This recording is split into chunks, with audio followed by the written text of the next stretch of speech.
Hi, my name is Ariel, and welcome to Golden Hour Tarot. This is just a test video because it is not golden hour. I can barely keep my eyes open. But this morning I found out that I could do card readings in my backyard, and that makes me really excited because I love to be outside.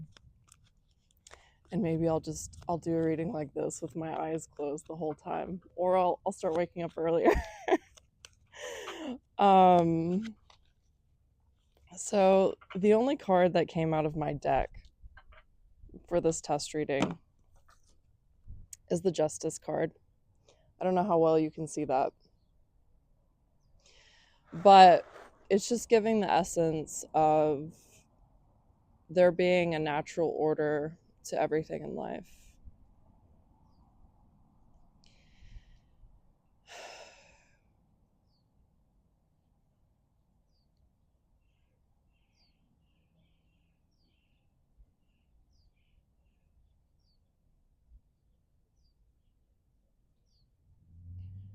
And I know some of us can feel like justice is something that is never going to be restored, especially if you've been through something deeply hurtful. This card is just a reminder that justice can be restored in unexpected ways.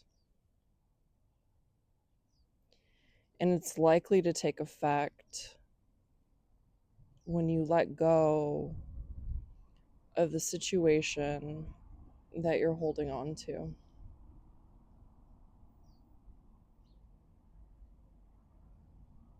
Whatever that is for you. Let's see if any more cards come out of the deck. Yes, we have a card, surprisingly. The Nine of Wands.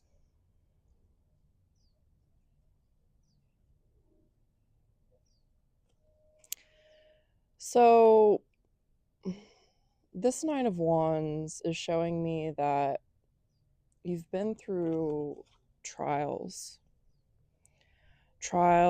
and tribulations, and it is giving the sense that you always feel like whatever it is that you are searching or reaching for is always just out of grasp. And I've been mulling over this concept of the moving goalpost. It's something that's very relevant in my life, where I feel like I'm a problem solver and a fixer. And the project that I've been working on for the past 30-something years has been me. I've been the project. I've been my own work of art, my own masterpiece. But when you look at yourself as a project, it's a lot of pressure. It can be very taxing. You're like, this is what I have to show for in my life. Like, I am the result. I am the end product. And it doesn't give you a safe or soft space to fall into.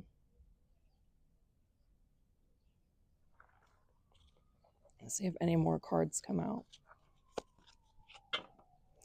I also want to say the funny thing about the Nine of Wands is the 9 is like the number of completion, and it's almost like, oh, but I'm almost there. It's always giving that essence or illusion of I'm just so close. I'm so close to like completing this project, to reaching my goal. But when the goalpost is always moving, it's really an illusion, you know? And I think that is like the importance of trying to step into the now.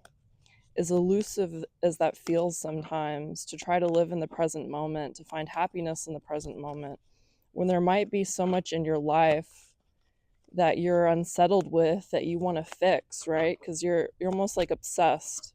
You're obsessed with this project that is yourself and your life. And it's like, you're like an artist with a pencil or a paintbrush, and you're like, I can't put it down.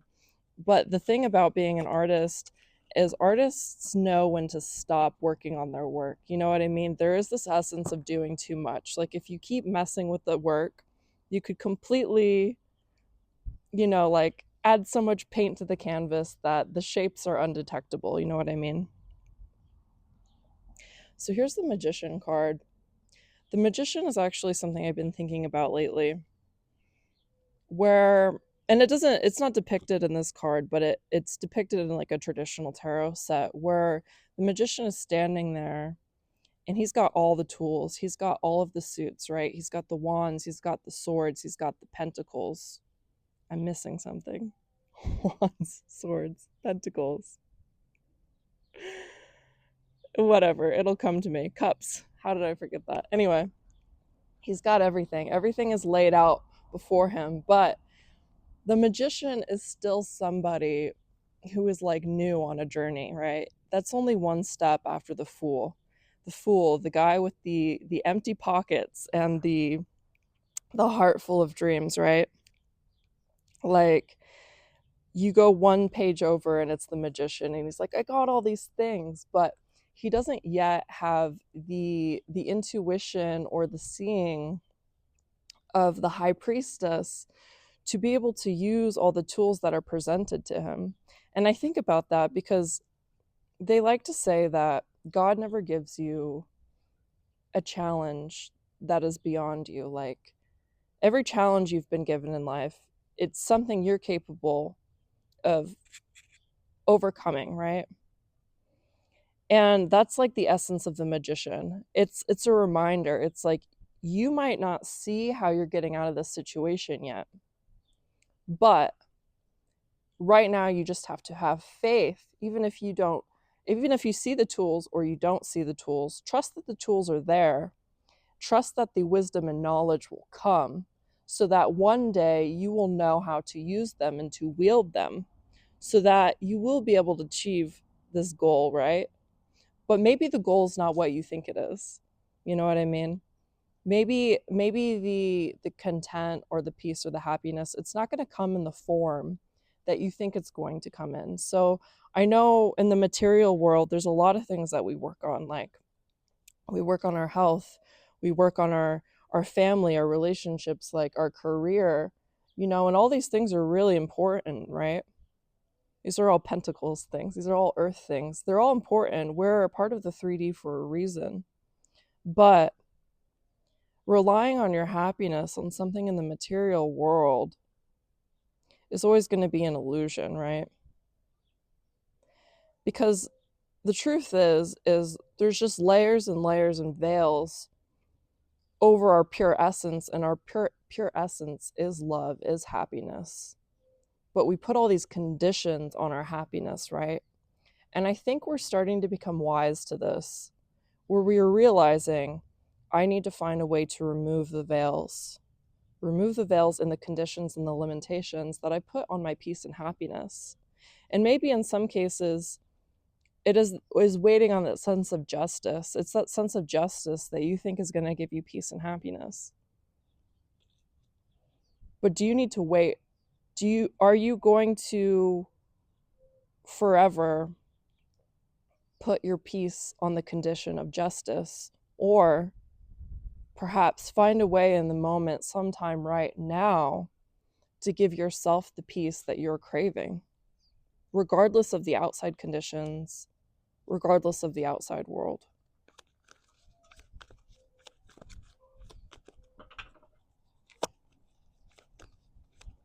That's a tough pill to swallow, especially if you're somebody who's ambitious and goal-oriented. It's almost, I'm given this image of pulling like a collar back, being like, wait, you know what I mean? You're like, take the dogs off of the hunt, you know what I mean? If that made any sense at all. All right, I'm feeling like there's not any more cards right now. Okay, no, I always do this. Why do I always do this? I'm like, there's no cards. Maybe there is. Okay, no, I was correct. All right, so I'm going to pull a Path of the Soul oracle card. And we're going to wrap up this reading before I melt outside, because this is not a good time of day to do a reading. So I got the card number 12. I'm going to have to look up what that is. And you're probably going to get to enjoy this post anyway, even though it was supposed to be like a test run, but whatever. Okay, so the card number 12 is the card of creation and fertility. Although it can signify the possibility of pregnancy, it usually appears as encouragement to begin taking action. Now is the time to start the groundwork for your deepest inner desires, dreams, ideas, or plans. All the conditions are right for setting things in motion, to bring things from the world of thought into form. And it's really bringing me back to the idea of the magician. And it's like also the idea of holding on to justice. And it's like when you let go of these things that you've been holding on to, and you actually look around at the resources you have and the things that you want to come into fruition, what is that? You know what I mean? What is that you want to do? What is it that your inner child is craving? What parts of you need to be seen, even if just by yourself?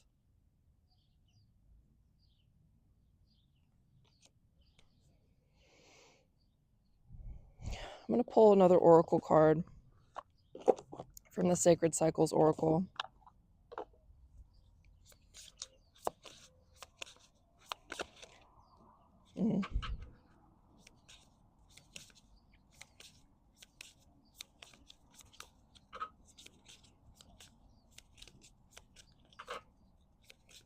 I saw the bear card and I wanted to take it, but then I didn't.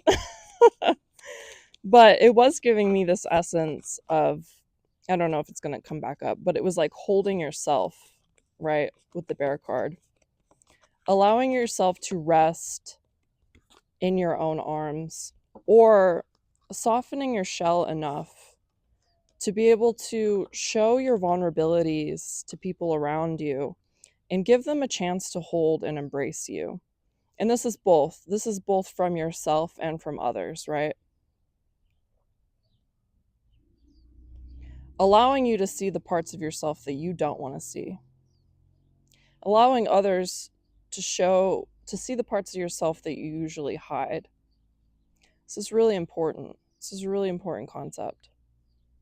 And I think it's going to take some reflection to figure out what that is for you. And the bear card is number 37. So that's reduces to a number 1. And that is like, we're just starting over from the beginning, starting over from basics, you see. Just resting in this soft shell, you know what I mean?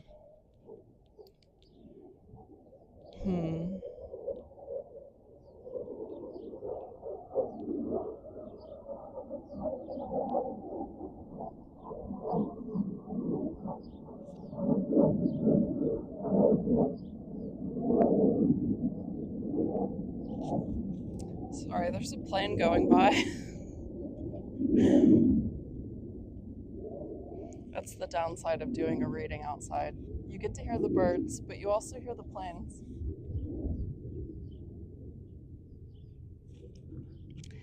So this card says, I trust in my boundaries.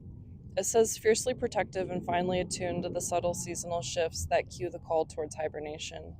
Bear brings teaching of awareness, preparation, and discernment. With a watchful eye over their offspring, bear is well known for being uncompromising in their vigilance. So this is already bringing something up to me again. It's just saying that you've been hurt in the past, and that's why you are afraid to let down this wall and to let people see you, because you've been taken advantage of. But it's saying that you have the discernment now and you know how to act on your sacred boundaries, so you don't need to worry. You don't need to worry about that.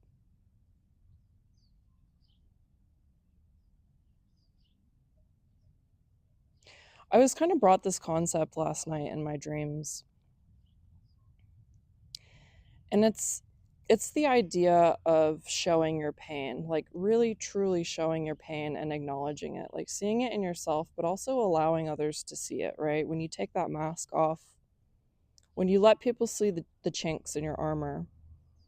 And I was thinking about the idea of like narcissists and how I know that it's just like soft, wounded, empathetic people always seem to attract narcissists, right? And I was thinking about that connection, and there's so many connections with that, but the one connection that I was thinking about is the fact that about suppressed pain. And I think the funny thing about the narcissist empath relationship is that part of it is freeing because I think they see your suppressed pain. There's a reason they are pursuing you, right? And there's a couple different reasons. One is because they have that pain as well.